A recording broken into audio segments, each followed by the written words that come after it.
How to check screen size of your laptop. In this tutorial, I'll show you guys how you can easily check your screen size. I'm not talking about the display resolution, but the actual screen size, your diagonal length of your screen from here to here. So let's see how you can find it. So the first thing you're going to have to do is find the system information.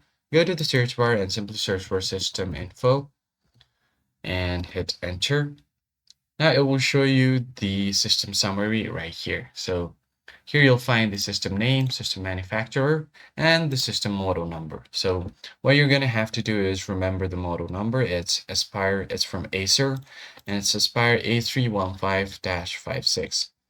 So I'm going to go to Google and then simply search for this. So let's just search for Aspire A315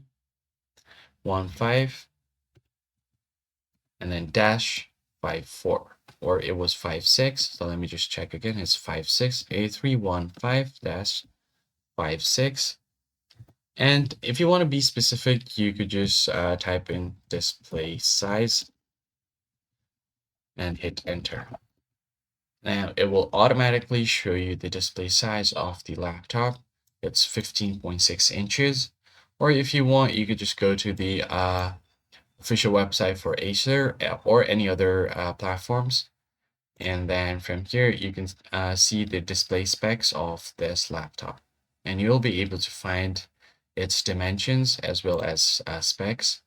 So that's pretty much it, guys. I hope this tutorial was helpful, and I'll see you guys on the next one.